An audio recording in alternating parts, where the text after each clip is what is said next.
हदीस में ये नहीं है कि आप कुर्ता ये कॉलर वाला पहनेंगे कि हमारी तरह पहनेंगे, ये हदीस में नहीं है, सब जायज़ है। कुर्ता से मकसद है बदन को छुपाना, गर्मी सर्दी से बचना। अब चाहे कॉलर वाला पहनिए या बगैर कॉलर वाला पहनिए, टोपी से मतलब है सर ढकना। ये टोपी मौलाना की हो या ये टोपी हो या दूसरे टाइप की टोपी हो, कैसी टोपी होनी चाहिए। तो देहात में किसको शहर कहते हैं, किसको देहात कहते हैं, हदीस में ये नहीं है। इमाम आज़म ने, जो हनफी है ना, इमाम अबू हनीफा ने अपने टाइम में लिखा कि देहात में जुमा जायज़ नहीं है, जायज़ नहीं है। तो उस वक्त कौन सा देहात था, आज कौन सा देहात है? क्योंकि देहात किसको कहते हैं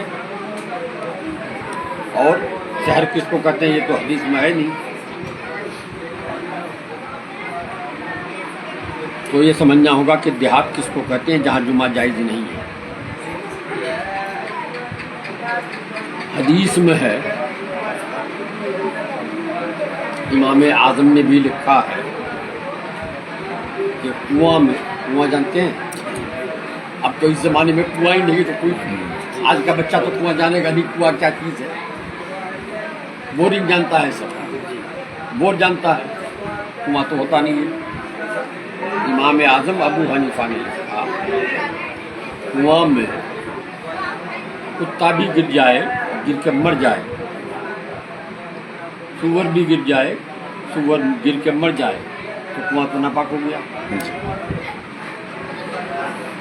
तो इमाम आज़म ने लिखा है कि 200 बाटी पानी उसको या बाटी जो बोलते हैं, पानी निकाल दो, पाक हो जाए। अब आज कुएं में 200 बाल्टी निकाल दिया जाए तो 600 बाल्टी बाकी रह जाएगा जी, है ना। तो अगर पानी पाक हो तो उसमें तो कुत्ता गिर गया है, मर गया है, सूअर गिर गया है।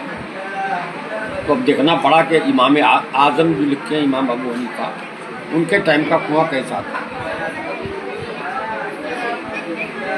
वहाँ पानी कुएं में 200 डोल भी नहीं होता था, उससे कमी होता था, उससे कमी होता था।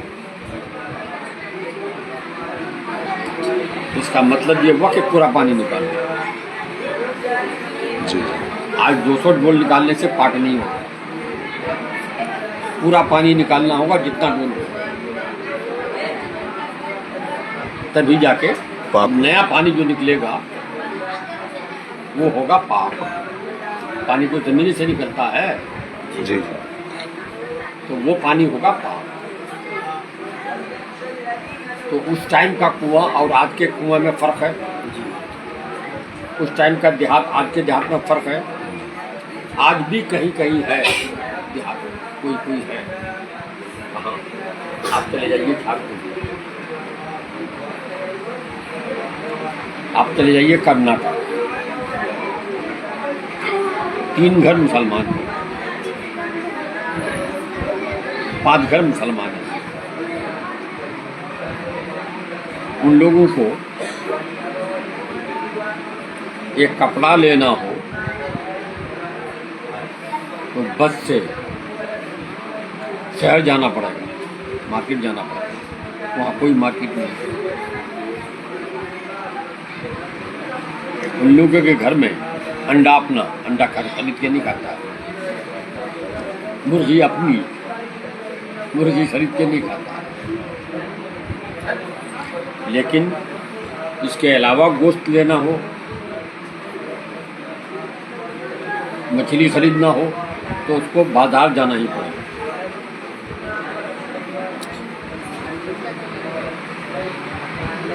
वो है देहात उस जमाने का। शहर उस जमाने का क्या था? उस जमाने में पक्का सड़क का तो रिवाज था नहीं। जी रोड उस जमाने में पक्का होता ही नहीं था, कच्चा ही रोड होता, रास्ता होता था, चौड़ा रास्ता होता था, बैलगाड़ी पास हो सकता। हदीस में हुजूर ने फरमाया कि रास्ता ऐसा बनाओ एक ऊँट इधर से जा सके, एक ऊँट उधर से आ सके, क्रॉसिंग वाला। आप क्रॉसिंग कर सके, जा सके। जी ये बस इतना ही बड़ा रास्ता होता था, पक्का रास्ता नहीं, पक्का मकान इस तरह से तो होता ही नहीं था। ईंट मिट्टी गाड़ा देके जोड़ के कुछ लोग बनाता था, जो अमीर लोग होता था।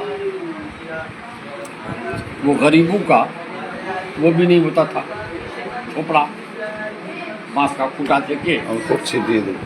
या कोई जो जंगल है तो लकड़ी की का खूंटा देके ऊपर छप्पर बनाता था। और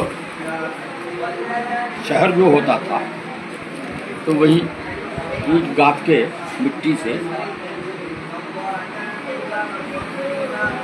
यही होता था।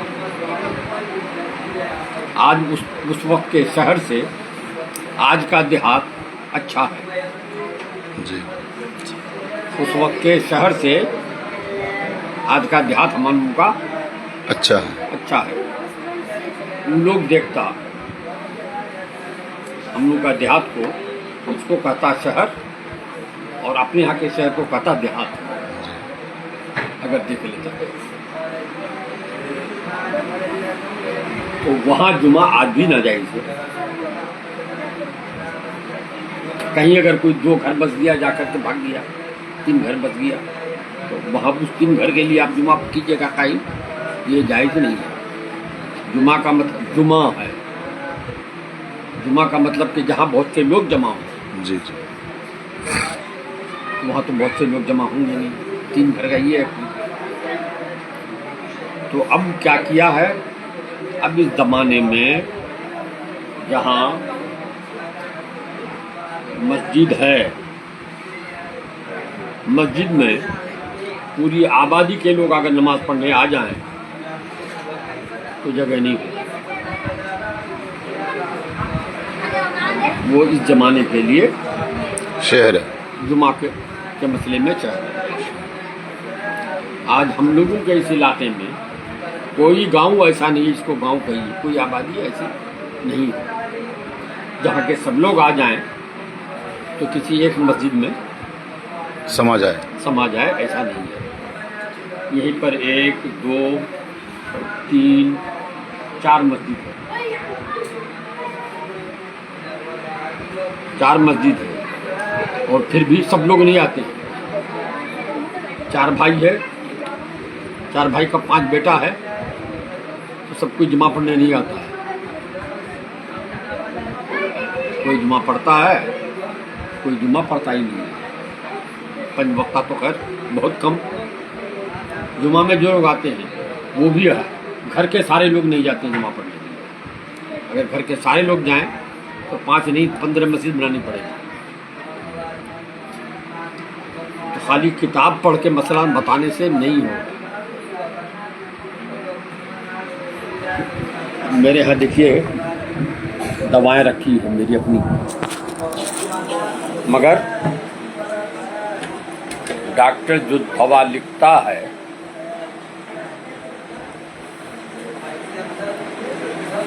तो खाली शीशी में लिखा हुआ डेली की दवा है, 3 टाइम की डेली की दवा है। नहीं वो दवा की शीशी जब दीजिए, दवा की शीशी में ये लिखा है कि किस बीमारी की दवा है, मगर वार्निंग दिया हुआ है कि डॉक्टर से पूछकर ही खाइए आप। यही लिखा रहता है ना सब दवा में, जो भी दवा लीजिएगा लिखा रहा था डॉक्टर से पूछ के खाइए। दवा तो खांसी की, हमको खांसी आए, हमको खा लानी चाहिए, मगर क्यों डॉक्टर से पूछने के लिए कहता है? यानी खांसी एक तरह की नहीं होती, एक तरह की नहीं होती। फिर आपको वही दवा सूट करेगी कि नहीं करेगी, ये आपके बदन किस हिसाब का है, इनका बदन किस हिसाब का है, किसको कौन सी दवा सूट करेगी नहीं करेगी, वो डॉक्टर देख के तब आपको बताएगा। मेरे घर में मेरे बड़े भाई आज भी जिंदा है और वो हमसे ज़्यादा तंदुरुस्त है। तंदुरुस्त क्यों है ज़्यादा?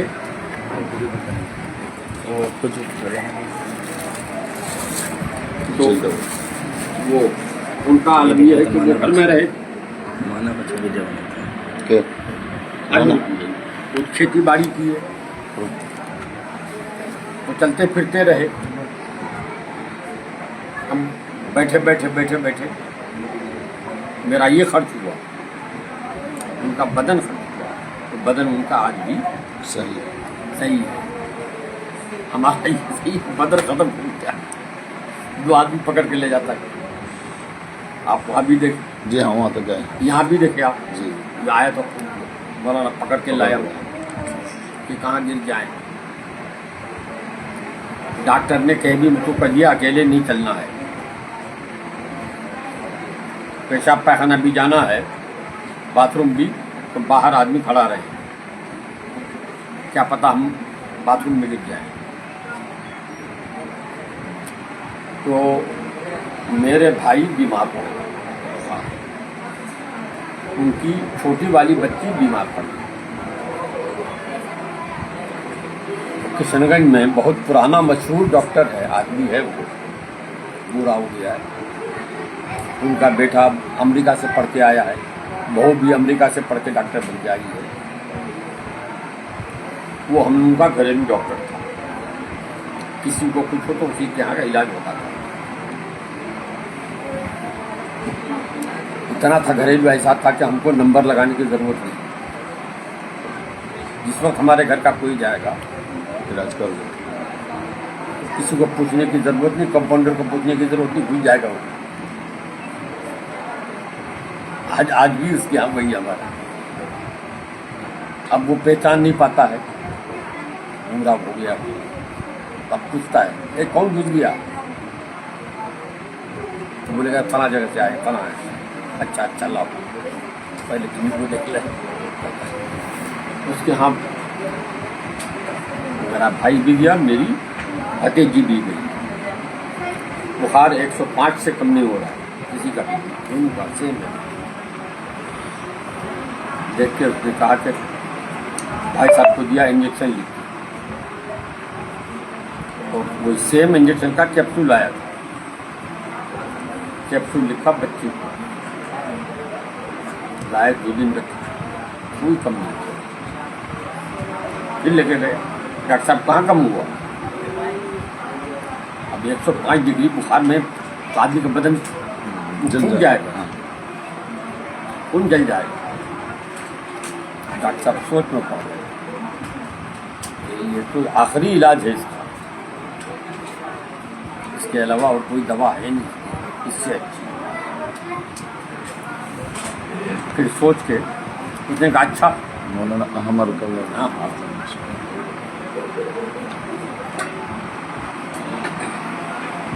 ऐसा कीजिए, अब इंजेक्शन इसको लगा दीजिए बच्ची को, कैप्सूल उनको दी। एक कैप्सूल वही भाई साहब खाए, एक इंजेक्शन उसी का कंपाउंडर लड़की को लगा दिया। कहा कि 3 घंटा यहाँ इंतजार और मत जाइए, देखेंगे एक्शन क्या होता है। 3 घंटे में बुखार घटने लगा, उतरने लगा। 3 से 4 से 5 से 4 आया, 4 से 3 आया, 3 से 2 आ गया। बस यही इलाज है, ले जाइए 5 इंजेक्शन उसको सर्टिफिकेट को दीजिए, बाद कैप्सूल आप खाइए। तो खाली लिख किताब में लिखा रहेगा दवा में कि बुखार की दवा है, इससे काम नहीं होगा।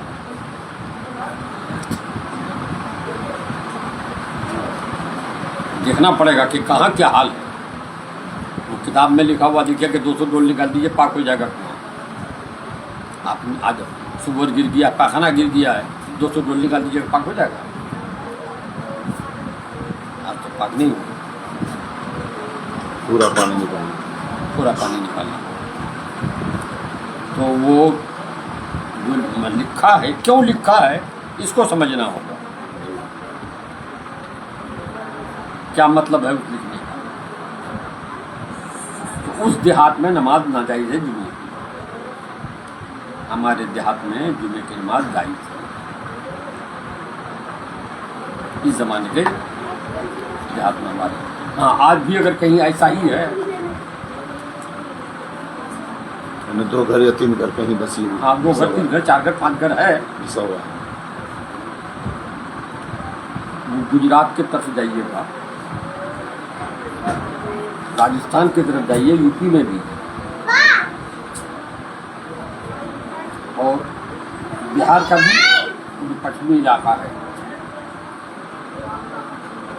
पूरा गांव हिंदुओं का है। 5 घर 7 घर मुसलमान। इधर मेदिनीपुर, पुरुलिया इस तरफ भी है। इधर भी, हाँ, वहाँ पे जुमा जाएगी। अगर जो शहर हो, शहर नहीं, बड़ा गांव है, बड़ा गांव है, लेकिन 4 या 5 घर घर बसा। हाँ 5 घर मुसलमान है सिर्फ, 5 घर मुसलमान। उसके लिए जायज़ नहीं। अब हम लोग के इलाके में तो मुसलमान की आबादी ज़्यादा है। कोई गांव ऐसा नहीं है जिस गांव में 100 घर आदमी नहीं हो, जुमा जायज़ है।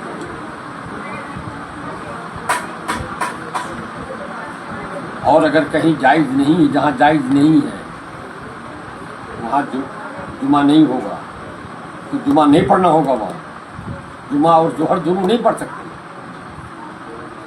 नमाज है 24 घंटे में 5 वक्त, 6 वक्त की नमाज नहीं है।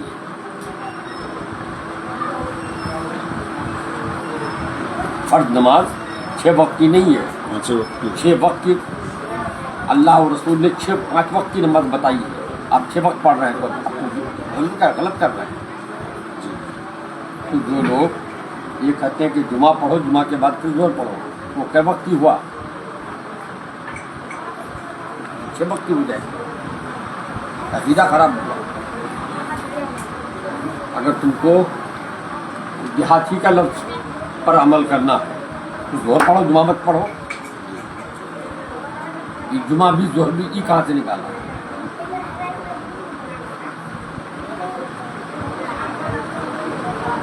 जो लोग बहस करते हैं, मैं उनको यही कहते हैं, भाई जाइए आप लोग जोहर पढ़ें, जुमा मत पढ़ें। अब ये जो नए नए मौलवी की किताब पढ़ के आते हैं, किताब भी नहीं समझता है। बंगाल का मौलवी तो अरबी नहीं समझता है, उर्दू भी नहीं समझता हमारी।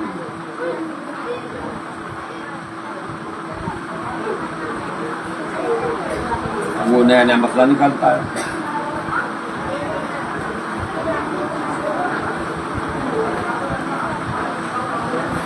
आजकल